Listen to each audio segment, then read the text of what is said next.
une belle vérité, mais dans le cadre du vrai socialisme. C'était l'expression qui était utilisée à l'époque. Donc la fenêtre de tir s'est offerte à nous au moment où le régime algérien était confronté à un ennemi suffisamment important, un adversaire important, qui était le terrorisme islamiste. Je m'étais dit, pour reprendre un peu le contexte, que tant que le pouvoir était fort, il nous avait réduits au silence. Il nous a mis en prison. Il nous avait insultés. Il nous avait opposé un déni d'existence. Il nous avait terrorisés. Depuis qu'il est confronté au terrorisme, il avait besoin du soutien de la Kabylie. Et le RCD était là pour le lui offrir gratuitement. Et je me suis dit qu'il est hors de question de laisser faire, puisque il ne peut pas nous réprimer puisqu'il a besoin de nous. C'est le moment ou jamais de poser la question berbère sur la table. En dépit de l'opposition de la direction du parti dans lequel j'étais, j'ai réussi à emporter l'adhésion du MCB, Coordination Nationale, et du MCB de l'aile FFS, qui était le MCB Condition Nationale. Le boycott fut une grande réussite. Je rappelle encore une fois qu'à la fin juillet,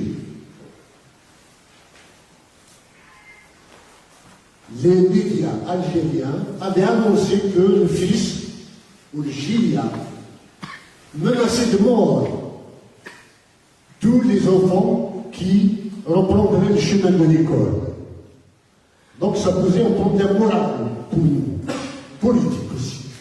Comment se fait-il que nous puissions superposer un mot d'ordre comme le boycott scolaire avec l'interdiction ou la menace d'exécution faite par les islamistes contre ceux qui reprennent le chemin de l'école. Il a fallu résoudre ce dilemme moralement en nous disant que nos slogans, bien qu'en apparence ils puissent se superposer, dans le fond, ça n'a rien à voir l'un avec l'autre. Puisqu'eux, ils utilisent la mort, la violence, pour imposer un point de vue, et nous n'utilisons que les moyens de la persuasion. Deuxièmement, eux, ils avaient un objectif politique qui était la prise de pouvoir, et nous n'avions qu'un objectif limité à la société, un objectif de société et identitaire.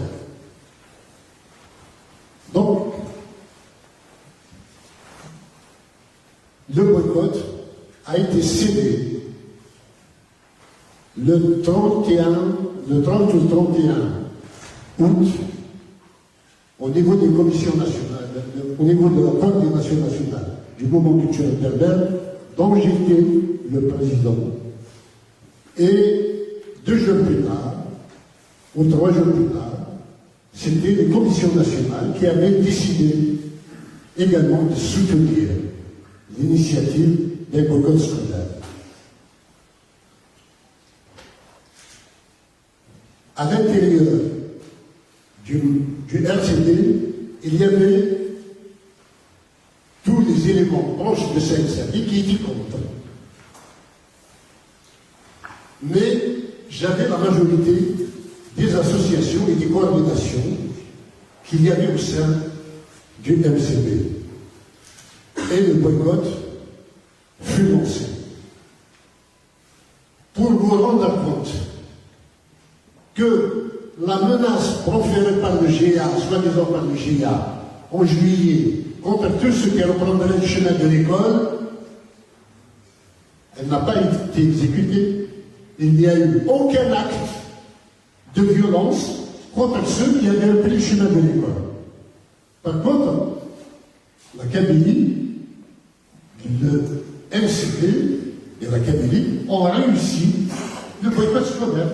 La Kabylie était là, ils avaient lancé un mot d'ordre et le mot d'ordre fut exécuté. Nous en parlons aujourd'hui avec beaucoup de distance. Et c'est l'action, la seule action, depuis l'indépendance de l'Algérie, ou disons depuis l'accession de l'Algérie française au statut de l'Algérie post-française, que la Kabylie a obtenu quelque chose en tant qu'elle a engrangé un bénéfice de son action, puisqu'à la fin, il y a eu quand même mise sur pied du Haut Commissariat à la majorité et la reconnaissance du fait berbère de jure comme de forme. Une fois le boycott réussi, les commissions nationales se sont rapprochées de moi à ma demande et nous avions décidé d'un programme commun. Je rappelle que j'avais reçu à l'époque une lettre de protestation de la part, vous voyez de qui je parle, des hommes signés par un groupe de militants de Keynes, me disant que c'est une reculade que de faire une action commune, notamment une marche avec le FFS ou le MCB, Commission nationale. Pour moi, il y avait pour une fois, depuis 1980, et depuis la guerre du FFS, l'opportunité que la Kabylie puisse s'exprimer d'une seule voix.